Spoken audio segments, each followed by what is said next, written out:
Greetings to all of you. This video will mainly be about the 7 homilies that Father George Calciu delivered during the period of Great Lent. Uh, Homilies for which he was actually imprisoned for the second time by the communist regime. And I wanted to discuss this homilies for two reasons. On the one hand, to see what kind of fault a communist regime can see in this discourse, and on the different on the other reason, on the other hand, is to encounter the personality of Father George Calciu, to see who he actually was, especially how he has been transformed by the period in the first period in prison. As you already know, he went to Pitești, which is, I would say, at least from one perspective, the most horrible prison that in the space of persecution in communist Romania. At least from one perspective, there were other terrible prisons like Shilava or Aiud, but Pitești had a specific, have a particular flavor because of the traumatic events that took place over there and the attempt to change a human soul. So I will just speak about the homilies, the 7 homilies, and I will do so in two perspectives. On the one hand is the theological aspect of it, but I will also show the philosophical aspect and how we can consider the same things that Father George Calciu talks about from a philosophical perspective. So the first one is the call. Remember those homilies were delivered towards the young people of Romania, and during the period of Great Lent. And the Great Lent is the 40 days before Easter, and in the Orthodox Church, to which Father George Calciu belongs, the 40 days before Easter are a period of purification, so to say, in which people fast, and also they are supposed to go more to church and to offer prayers and to offer alms. And the whole point of this is to prepare themselves for the coming of Christ, on Easter Day. But what a call is a call for participation in constellation. I'm hoping you have read Aspasia Petrescu's book, an introduction I wrote there for the book, and I'm talking about constellation in that context. And Father George Calciu invites the young people to renounce individuality, but not difference and particularity, and especially because he distinguishes between what it means to be an individual and what it means to be a person. During communism, the communist regime wanted to transform all human beings into individuals that are no longer able to distinguish one another through their particular characteristics. And to do so, what you have to completely abolish is you have to abolish the connection between human beings. And this is why one of the attempts of the communist regime at the beginning was to destroy families. As much as I love all of you, I have to say that my son is the most important person for me, and my wife, and much more important than you are. And I am hoping that for each one of you, the people in your family are more important than I am, as much as I would like maybe to be important in your life. And that is the normal way of life. For each one of us, we are connected with other human beings, and we form constellations with the other human beings, in the sense in which, if you think about the beauty of the sky, what we see on the sky in a night is those constellations of the stars connected with each other. And if one of the stars does not provide enough light, the constellation and the entire sky, by the way, is not as beautiful as it could be. So our call is to become full members of those constellations, to depend on other human beings and to depend on other human beings and relationships, although at the same time we remain different and particular. We remain unique. We are persons, and we are defined as persons in the connection with other human beings. So think of it this way, in some sense, imagine, you have the PowerPoint as well, I'm talking about that. Imagine that you are a room, your mind is a room with a door, or your soul.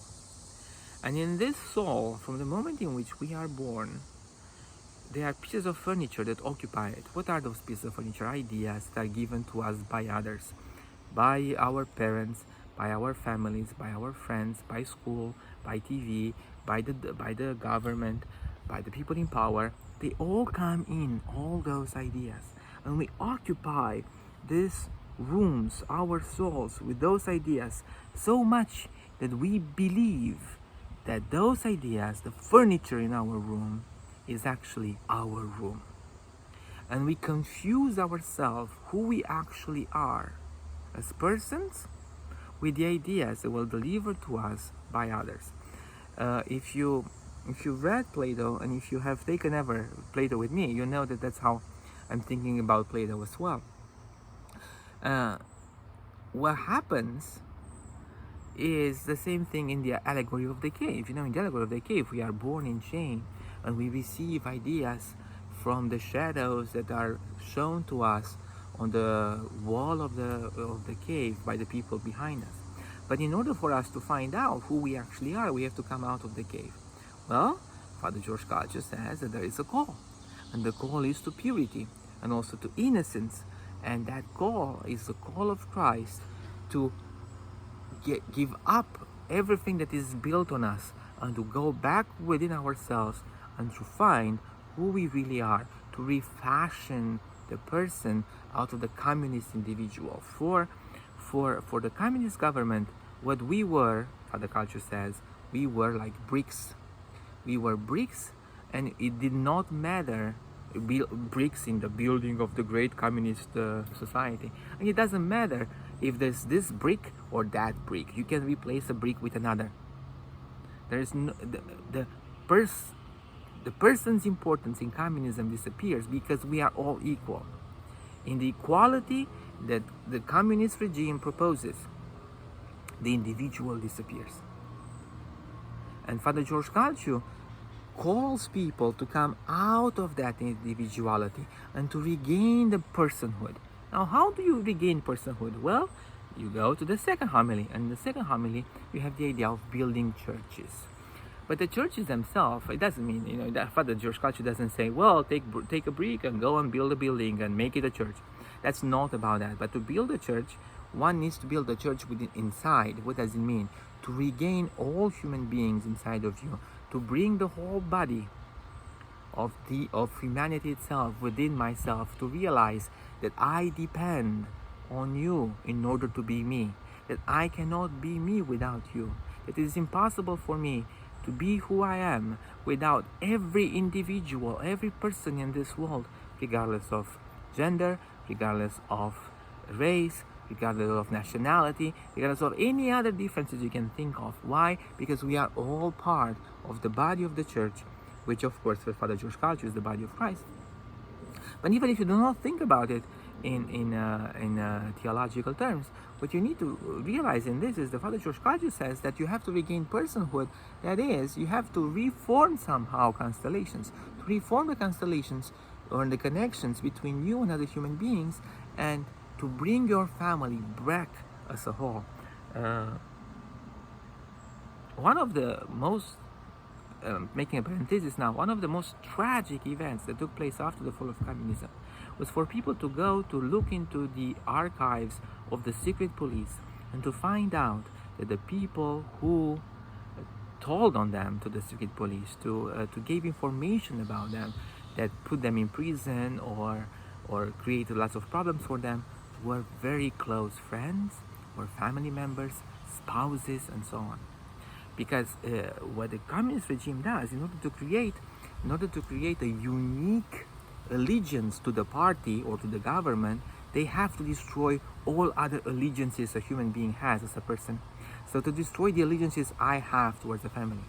One of the most tragic thing was that you could not trust any person. It is, right now in this pandemic world, you do not know who carries the virus. Well, during communism, you did not know who was an informant of the secret police, and those people were not informant of the secret police because they wanted to. Well, some of them wanted to because they wanted to pursue advantages, but some of them were just because of fear. And I can only give you a small example. the secret police comes to you and tells you, from now on, we would like you to give information about your colleagues at work or your neighbors, and you say, thank you very much, but I am an honest man, I cannot do anything like that, and so on. And they say, okay, no problem. And in a couple of weeks they come again and they say the same thing, and you refuse again. But in 2 more weeks they come again and they tell you, and then you refuse, although perhaps you are a bit more faithful.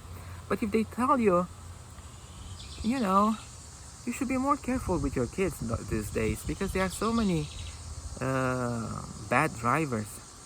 Don't let them run in the neighborhood, because you never know when a car may hit them. And I'm guessing you understand the illusion, it's a menace. Then at that moment you may be more afraid to say no to the street police. I'm not justifying the fact that some people became informant. I'm just trying to explain the reality of it, and that sometimes people did not perceive as if they had a choice. So we talked about the first 2 homilies. The first one was the call to find Christ within, then try purity within, to find who you really are as a person, and to give up all the things that were built around you by the communist regime. The second one was that once you go inside, don't remain alone, but reform connection, build churches, reform connection with other human beings. Do not leave your family. Do not hate other people. And the third one was heaven and earth. Why? Well, because for Father Calciu, you don't remain only at this level, at the horizontal level, but rather you have to connect yourself with the vertical level, with the above.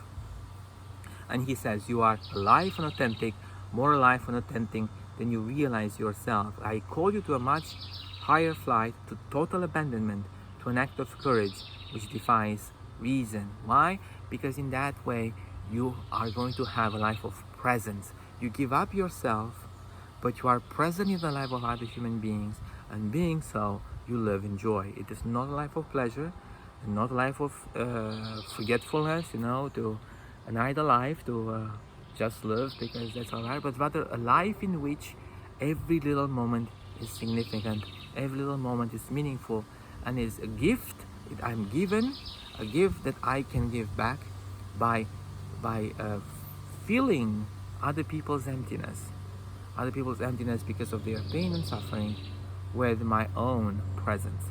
And he says, and you have this little girl lighting a candle, the heavens count each of you one by one, for each of you is unique and unrepeatable creation, oh my friend. Amen. Well, the next 4 are going to be a development of this. In the 4th one, you have faith and friendship. And the faith and friendship reminds us that the faith that he's talking about is not a slavery. It's not slavery to some sort of dogma. Because the faith he's talking about creates connection between human beings. If I tell you, you have to be present, and then you go ahead in the world and say, I have to be present, you are not a free human being, you are a slave to an idea. And we have to be careful about that, Father George Calciu says. That we have to be careful to be slave to ideas and to replace a bad idea, communism, with another bad idea.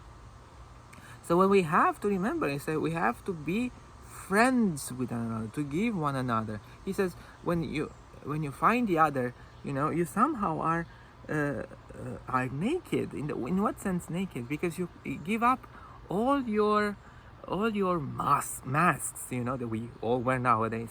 All the masks that we wear because of social context. The people that we want to show ourselves to be, the people that we want other people to believe that we are, and so on. What we do, we go towards another in friendship with infinite love, not because of some sort of dogma, but because this is the way in which we can be. And that's why the 5th one is priesthood and human suffering. And I will read a quote from this. Perhaps by uncovering for you the purity and innocence which you did not recognize, I have made you even more vulnerable in this wicked world. I have made you more open to suffering. And what is the purpose of suffering? And we began this class with a text by Emmanuel Levinas, not a Christian philosopher, by the way, a Jewish philosopher, so you can see the connections of thought between these two people. And he says that suffering has no purpose. And suffering, we cannot pursue suffering. But nevertheless, suffering at the same time is present. And what we need to do is to acknowledge it is there. And the only way to respond to suffering is to feel the suffering of another with our presence. And by doing so, we become priests of this creation. Each one of us is a priest in that sense, regardless of gender, regardless of age, and so on. As long as we are, to become witnesses to human suffering and take it upon our own shoulders, what we transform ourselves is, we transform ourselves into priests of this creation, because we beautify it by eliminating the suffering that other people have. I said eliminating, and I said it wrongly. I should say by transfiguring that suffering into something else, into beauty. Because suffering is not to be cancelled. We often think in these dual terms, in which one contradicts the other. If there is joy, there is no suffering. Father George Calciu, and I would say these people don't say that, but rather they say that if suffering contradicts joy, joy doesn't contradict suffering. Joy embraces suffering. It's a unilateral contradiction about which a philosopher, Constantine Neuka, talks about. And that's what we are called to do for Father George Calciu. To embrace that which is around us with our joy, regardless of how much suffering we perceive in the world. And doing so, we are beautifying the world around us. So let us forgive in the sixth homily. Let us forgive all things because of the resurrection. Let us forgive all things because the one who was crucified for us was not crucified only for those who believe or who don't believe, but for all of us. That's what Father Calciu says. For each one, he is there even if we do not recognize him, right? So if we think outside of theological terms, what we need to do is to realize that the world is there. It was there before us. It will be here after we will leave this world. And it's given to us as a gift. What do we do with it? What do we do with this beauty around us? Well, most of the time we murder it. And we murder it because we do not forgive. And the lack of forgiveness is judgment. The lack of forgiveness is placing people into categories. If I don't forgive you, it is because for me, you are in a category out of which I cannot take you. If I don't forgive you, then I cannot create a connection between you and me. If I forgive all things because of the resurrection, what I do is I bring all things back together in the beauty in which they were created, or in the beauty in which they existed before. So, of course, the final homily will be about forgiveness. Genuine forgiveness takes place in love. It is the forgiveness of the cross that I mentioned before, and it's not a forgiveness that requires something from you. It is not a forgiveness that considers any kind of harm. I have been harmed, but it doesn't mean I hold it against you, because what I see before my eyes is someone in suffering. There was one individual who went through communist prisons, and he said, the problem of suffering is to acknowledge the problem of suffering or persecution, that the one who harms you is suffering more than you are. That he cannot make you suffer unless the state of his soul is in such a horrible place that he is capable of inflicting that much suffering on you. And you have to understand all this. and you have to forgive him, because if you do not understand him, you have lost him, and you have also lost yourself. Now, you may agree or you may disagree with this, but this is what I think in 20 minutes, kind of took long, what Father George Calciu is trying to develop in his 7 homilies. And all of this, although it sounds very religious, right? And at the same time, very human, was considered so evil that he was taken to prison for a second time. That's what the communist regime was, under the umbrella of equality. So under this view, I think what we do, we live in love. And by living in love, we are refashioning us as full members of the constellation of life. May you all be well.